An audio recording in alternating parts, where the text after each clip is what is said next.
tout le monde, bienvenue dans cette nouvelle vidéo.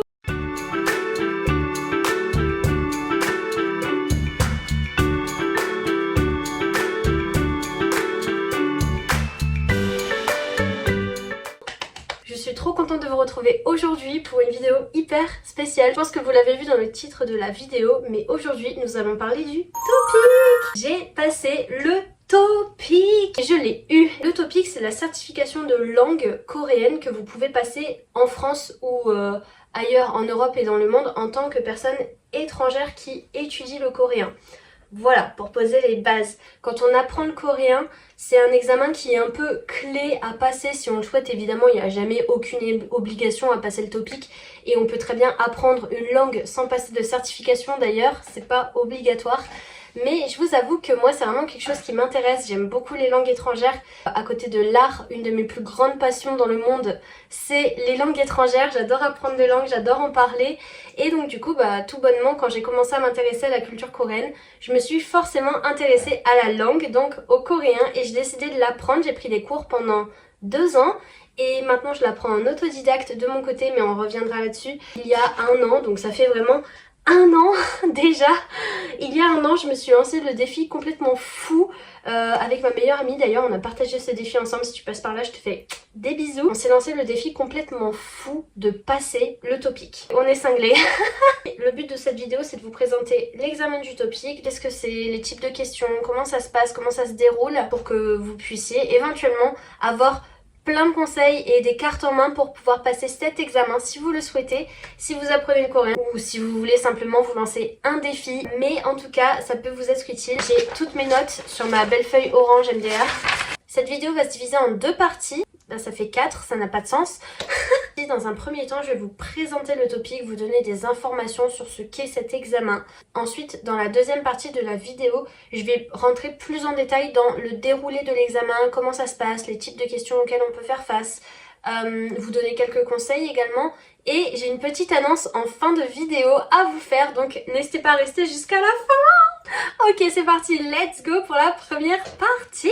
Le TOPIK, qu'est-ce que c'est? Qu'est-ce que ça signifie ce mot TOPIK? T-O-P-I-K. Le TOPIK, c'est le Test of Proficiency in Korean. Donc ça veut dire le test de proficience. Je sais même pas comment on dit ce mot en français, ça me fume. Selon le site de l'ambassade de Corée en France, le TOPIK est un test de langue qui a pour but d'évaluer les compétences linguistiques des apprenants de coréen, donc des personnes qui apprennent le coréen, et qui a pour but d'évaluer tout simplement leur niveau en coréen. Une certification de langue qui est officielle et qui est organisée par l'ambassade de Corée en France. À la clé de cet examen, on nous délivre un diplôme, une attestation de réussite à la certification à l'examen de coréen qui vient directement de Corée. C'est écrit en coréen dessus, c'est un truc hyper officiel. Quand on passe le TOPIK, nos réponses sont envoyées en Corée pour être corrigées et ensuite on a les réponses qui nous parviennent. Il y a à peu près 1 mois de délai entre les deux. Voilà, c'était pour la petite information. Continuons nos explications. Le TOPIK, c'est un examen qui se présente sous la forme d'un QCM, c'est-à-dire que on a des cases à cocher pour répondre aux questions sur une feuille de réponse à part de nos feuilles de questions. Je sais pas si c'est très clair, je reviendrai là-dessus plus tard dans la vidéo. C'est un examen qui est tout en coréen, il n'y a absolument rien d'écrit en anglais, en français ou quoi que ce soit, c'est tout en coréen. Donc voilà, il y a plein de vocabulaire à apprendre et tout ça. Et c'est un examen, c'est une certification qui est valable pour 2 ans. 2 ans seulement pour tout un tas de travail. C'est un peu triste, mais voilà, c'est comme ça que ça se passe. Les certifications en langue, souvent, ont une durée limitée dans le temps. Bref, mais voilà, c'est valable 2 ans. 2 ans. L'examen du TOPIK se divise en 2 grands niveaux. Nous avons le TOPIK 1, donc c'est le niveau débutant, qui se divise en 2 sous-catégories, donc le niveau 1 et le niveau 2. Et ensuite, d'une autre part, nous avons le TOPIK 2, c'est le niveau intermédiaire à avancé, donc il se divise en niveau 3, niveau 4, niveau 5, et ça va jusqu'à niveau 6. Donc le niveau 6, c'est le niveau le plus élevé qu'on puisse avoir au TOPIK.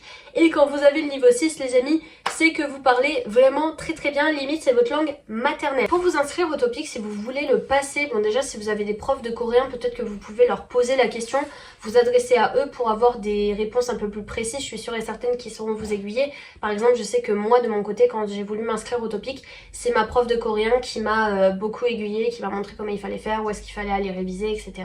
Bref, voilà, donc n'hésitez pas à demander des informations à vos professeurs de coréen, je pense qu'ils seront ravis de vous répondre et de vous donner plein d'infos. Vous tapez tout simplement Topic France sur votre moteur de recherche et ensuite vous allez tomber sur les sites officiels du gouvernement sur lesquels vous pouvez vous référencer pour aller vous inscrire.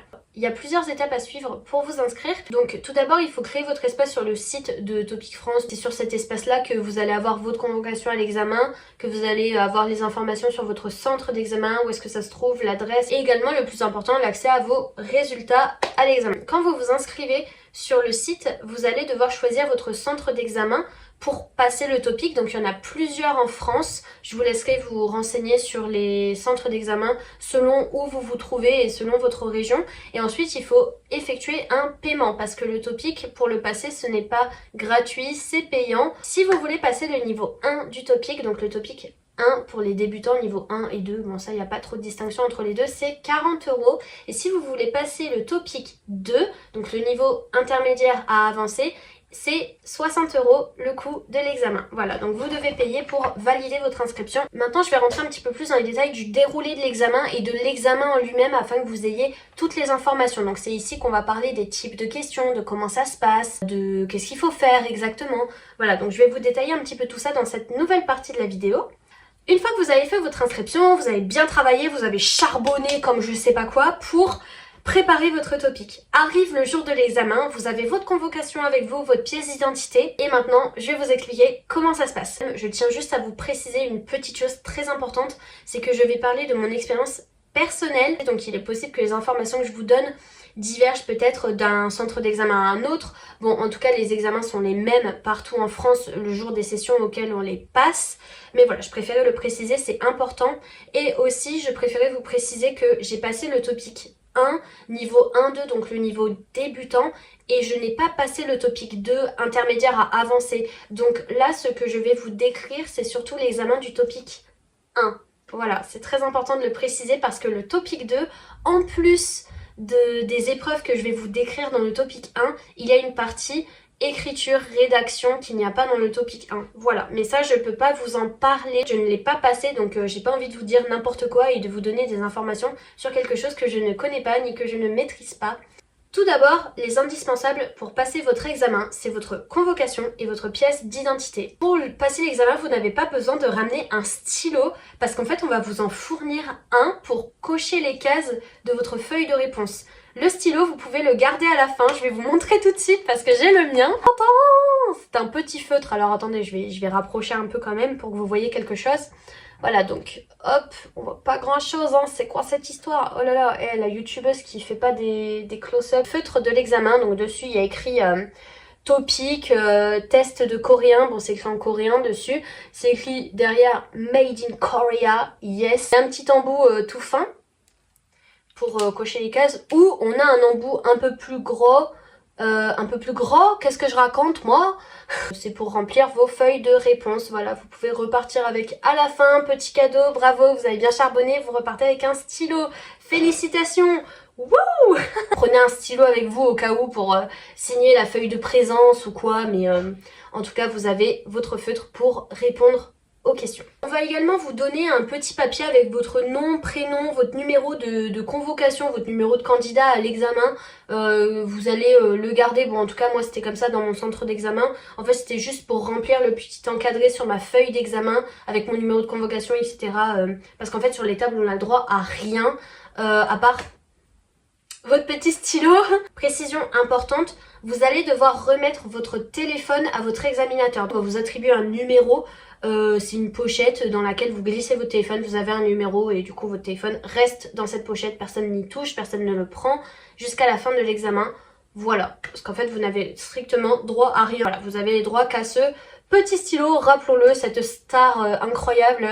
Une fois que vous êtes installé à votre table, on va vous distribuer le polycopier du sujet d'examen ainsi que votre feuille de réponse. Donc je rappelle que le topic est sous forme de QCM, donc en fait la feuille de réponse c'est que des cases à cocher et toutes les questions sont sur le polycopier, donc le sujet d'examen. Voilà.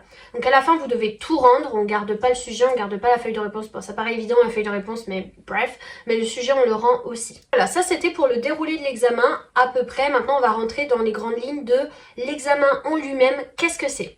Pour le topic 1, on commence tout d'abord par une partie compréhension orale. La partie compréhension orale dure 40 minutes. On a une série de 30 questions auxquelles on doit répondre en écoutant l'audio au fur et à mesure.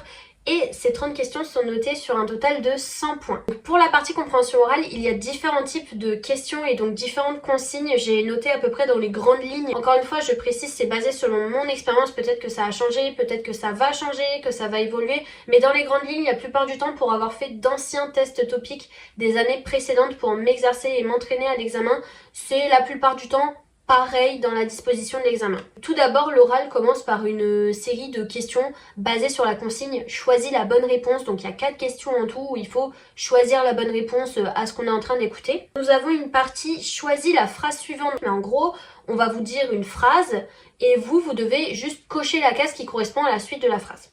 Voilà. Pour ce type de questions-là, il y a à peu près 2 questions dans l'examen. Ensuite, nous avons une question qui est « Choisis le lieu où se trouvent les personnages ». Donc selon le contexte, vous devez déterminer à peu près dans quel lieu se trouvent les personnages, je sais pas, l'école, la pharmacie, bref. Vous avez un type de question qui est « Choisis l'idée principale de ce qui est en train d'être dit ». Donc en gros, c'est quoi le sujet de la phrase. Et pour ça, vous avez 4 questions. Ensuite, on a une partie avec des petits dialogues à écouter et on a des images et on doit choisir quelle image correspond au dialogue. Donc ça, il y a 2 questions comme ça. Alors ensuite, on a un type de question qui est assez compliqué et ça, on l'a à l'oral et à l'écrit. En gros, il faut déduire le contexte de la phrase, déduire ce qui est dit implicitement dans la phrase. Il y a 5 questions en tout là-dessus. Ensuite, on a un type de question, il faut choisir la pensée. J'ai écrit ça comme ça. En gros, il faut choisir ce qui est suggéré dans la conversation. Il y a 3 questions comme ça. Pour finir, on a une courte conversation.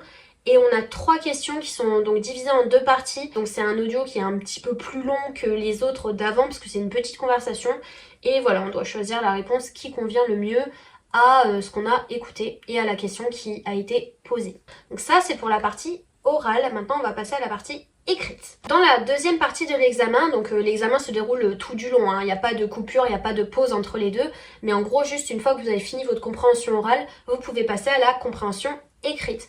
Donc, cette compréhension écrite, il y a 40 questions qui sont notées sur 100 points. Vous avez 60 minutes, donc 1 heure, pour répondre à toutes les questions. Il y a différents types de questions qui sont posées. Donc j'ai noté à peu près les types de questions pour vous donner une idée.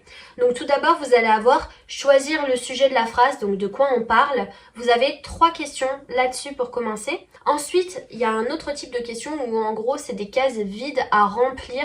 Donc là, vous devez choisir ce qui correspond au mieux pour remplir la phrase et compléter le blanc qu'il y a dans la phrase. Donc là, il y a 6 questions comme ça. Un type de question où c'est en gros mauvaise réponse. Donc en fait, vous devez choisir la réponse qui est fausse. Voilà, il y a 3 sur 4 propositions, admettons, il y a 3 propositions qui sont vraies et une qui est fausse. Et vous devez choisir la réponse qui est fausse pour dire, bah en gros, non, là on parle pas de ça quoi. Et donc ça, il y a 3 questions comme ça.